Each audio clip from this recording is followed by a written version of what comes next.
जो किरण पुंज है उसका मार्ग दिखाई देने लग जाता है।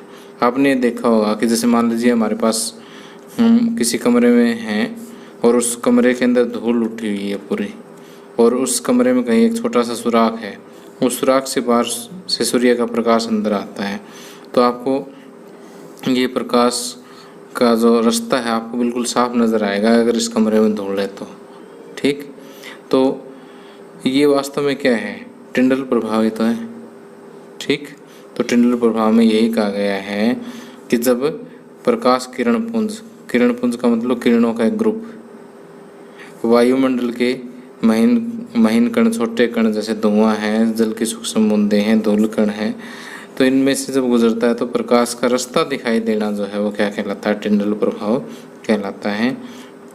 तो टिंडल प्रभाव का उदाहरण मैंने आपको दे दिया है कि धुएं या धूल से भरे हुए किसी कमरे में अगर छोटे चित्र में से अगर प्रकाश आता है तो हम वहाँ पर प्रकाश का रास्ता देख सकते हैं, यानी टिंडल प्रभाव देख सकते हैं। इसी तरह से अगर कोई घना जंगल है, वहाँ पर घने जंगल का वितान यानी एक कनोपी सी बनी हुई है, वहाँ से अगर सूर्य का प्रकाश आएगा तो भी हम टिंडल प्रभाव वहाँ पर देख सकते हैं, क्योंकि जंगल में जो है कुहासा यानी जो क्या कहते हैं, जैसे एक किस्म से धुंध टाइप में से जो होता है, वहाँ सूर्य की सूक्ष्म बूंदें होती हैं और उसकी वजह से प्रकाश का प्रकीर्णन होता है और हमें प्रकाश का रास्ता दिखाई देने लग जाता है।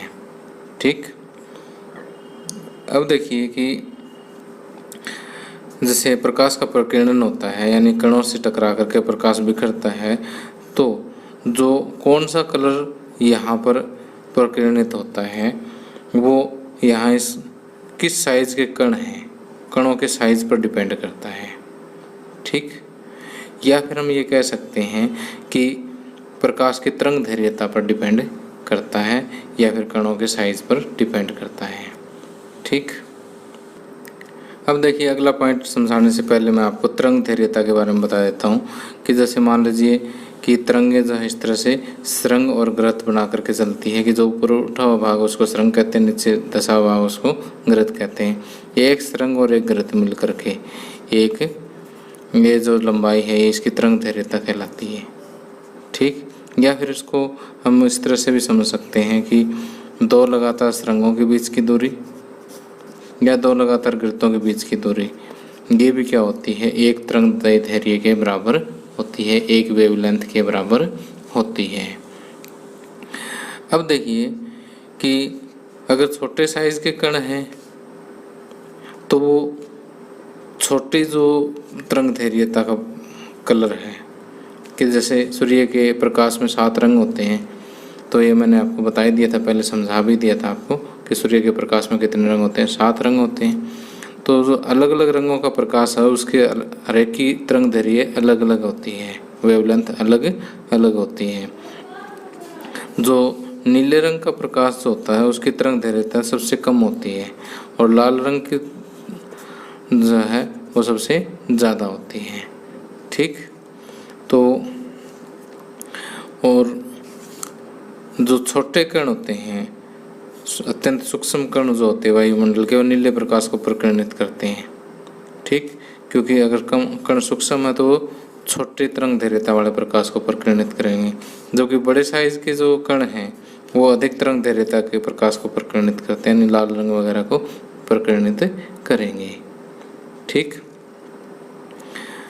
और अगर मान लीजिए प्रकीर्णित करने वाले कणों का साइज काफ़ी बड़ा हो, जैसे वाटर ड्रॉप्स वगैरह हैं, तो प्रकीर्णित प्रकाश जो हो श्वेत भी हो सकता है, क्योंकि उसमें सारे कलर एक जैसे प्रकीर्णित हो जाते हैं, सेम अमाउंट में प्रकीर्णित हो जाते हैं, तो प्रकाश आपको कैसा दिखाई देगा, श्वेत प्रकाश दिखाई देगा।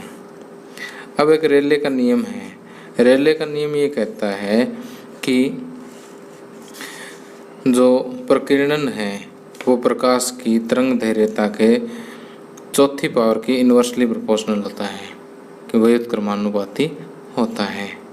ठीक, कहने का मतलब ये है कि अगर तरंग दैर्घ्यता कम होगी तो प्रकीर्णन ज़्यादा होगा। कहने का मतलब ये है कि नीले प्रकाश का प्रकीर्णन ज़्यादा होगा और लाल रंग की तरंग दैर्घ्यता नीले रंग के प्रकाश की बजाय 1.8 गुना होती है। ठीक है, यानी 2 गुना से लगभग थोड़ी सी कम होती है। तो यहाँ तरंग तीव्रता बढ़ गई तो प्रकीर्णन कम हो जाएगा। तो लाल रंग का प्रकीर्णन सबसे कम होता है रेले के नियम के अनुसार, और नीले रंग का प्रकाश का प्रकीर्णन सबसे अधिक होता है। तो अब ये बेसिक समझने के बाद अब देखिए हम कुछ एक कंसेप्ट यानी कुछ एक क्वेश्चन जो हैं उनको हम आसानी से समझ सकते हैं कि स्वच्छ आकाश का रंग नीला क्यों दिखाई देता है। अब रेले के नियम के अनुसार अगर हम समझें तो नीले प्रकाश की तरंग तीव्रता जो है या लाल रंग के प्रकाश की तरंग तीव्रता नीले रंग के प्रकाश की बजाय जो है 1.8 गुना होता है, नीले की कम होती है, सीधी सी बात है। अगर नीले प्रकाश की तरंग तीव्रता कम है तो रेले के नियम के अनुसार क्या है, उसका प्रकीर्णन ज़्यादा होगा।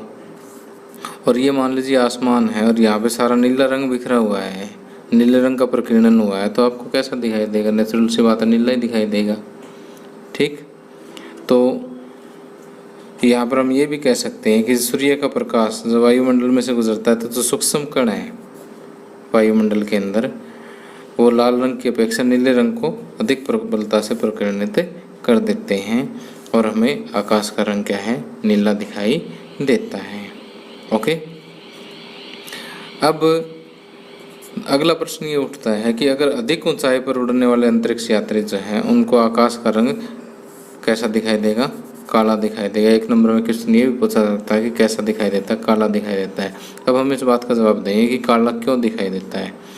अब देखिए कि अगर अधिक ऊंचाई पर है, अधिक ऊंचाई पर यानी वायुमंडल से बाहर है, तो या फिर काफ़ी ज़्यादा ऊंचाई पर जहाँ पर वायुमंडल में कणों की डेंसिटी बहुत ही कम है, घनत्व बहुत ही कम है, अगर ऐसी जगह पर अंतरिक्ष यात्री है तो देखिए जब वहाँ पर वायुमंडल में कण ही नहीं है या बहुत ही कम है तो प्रकाश का प्रकीर्णन होगा नहीं।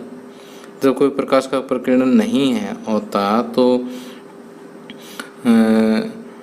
जब कोई कलर ही नहीं है तो ब्लैक ही दिखाई देगा। ठीक है, तो क्योंकि कण नहीं है तो प्रकीर्णन नहीं हो, प्रकीर्णन नहीं होगा तो कलर कहाँ से दिखाई देगा। ठीक है, तो वही चीज़ है यहाँ पर कि अधिक ऊंचाई पर वायुमंडल में वायु बहुत ही विरल होती है जिसमें धूल कण या जल कणों का अभाव होता है। इसी कारण जब प्रकाश वायुमंडल में से गुजरता है तो प्रकीर्णित नहीं होता, जिस कारण अधिक ऊंचाई पर उड़ने वाले अंतरिक्ष यात्रियों को आकाश का रंग काला दिखाई देता है। अब अगला क्वेश्चन ये है कि खतरे का संकेत जो लाल रंग का क्यों होता है। अब जैसे मान लीजिए कि हम नीले रंग का संकेत बना दें और जैसे मान लीजिए यहाँ ट्रेन आ रही है, ट्रेन को हमें खतरे का संकेत देना है और नीले रंग का कर दे, नीले रंग का प्रकाश मान लीजिए धुंध वगैरह आई हुई है तो बीच में नीले रंग का तो स्कैटर ही हो जाएगा।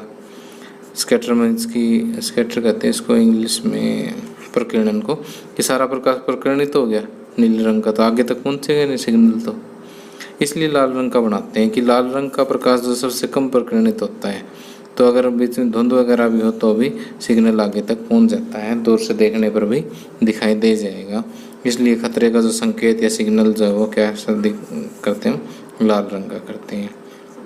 तो पहले तो हम रेले के नियम का हवाला दे देंगे यहाँ पर कि इसकी तरंग दैर्घ्यता सबसे अधिक होती है तो प्रकीर्णन सबसे कम होता है। सबसे कम प्रकीर्णन होने की वजह से लाल रंग का जो कोरे धुएं में जो है प्रकीर्णन सबसे कम होता है और ये दूर से देखने पर भी हमें दिखाई देने लग जाता है। अब प्रश्न ये उठता है कि बादल फिर सफ़ेद क्यों दिखाई देते हैं। बादल आपको पता है पानी की बूंदों से मिलकर बने होते हैं और इनका आकार बड़ा होता है। ठीक, दृश्य किरणों की तरंग तीव्रता सीमा से अधिक होता है, इसलिए सभी जो कण इससे इसलिए श्वेत प्रकाश जब भी इससे टकराता है तो सभी दिशाओं में परिवर्तित या प्रकीर्णित हो जाता है और सारे कलर समान रूप से प्रकीर्णित करते हैं, सभी रंगों का समान प्रकीर्णन होता है। इसलिए बादल जो है हमें कैसे दिखाई देते हैं, सफ़ेद दिखाई देते हैं। अब इस लेक्चर का लास्ट क्वेश्चन है कि सूर्योदय और सूर्यास्त के समय सूर्य जो है रक्ताभ यानी रक्त जैसा रंग यानी लाल दिखाई क्यों देता है। वो इसलिए दिखाई देता है कि जैसे सूर्योदय और सूर्यास्त के समय क्या है कि सूर्य की किरणें वायुमंडल में बहुत ज़्यादा डिस्टेंस ट्रैवल करके आती है, क्योंकि ये जो डिस्टेंस है इसकी वजह बहुत ज़्यादा है। ठीक है, मान लीजिए बाकी किसी भी दूरी से जो सूर्यास्त और सूर्योदय के समय जो दूरी होती है वायुमंडल में, जो प्रकाश को तय करनी होती है, वो दूरी काफ़ी ज़्यादा होती है। और वो दूरी इतनी ज़्यादा होती है कि नीला रंग और बाकी सारे कलर इतने स्कैटर हो जाते हैं कि सिर्फ इतने प्रकीर्णित हो जाते हैं कि हमारी आंखों तक ही नहीं पहुंच पाते। हमारी आंखों तक सिर्फ लाल रंग ही पहुंच पाता है। इसलिए हमें सूर्योदय और सूर्यास्त के समय सूर्य हमें लाल रंग का दिखाई देता है। ठीक, तो प्यारे बच्चों, बाकी आप इसमें नोट्स में से पढ़ लेंगे। तो इसी के साथ ही लेक्चर समाप्त होता है। Thank you, have a nice day.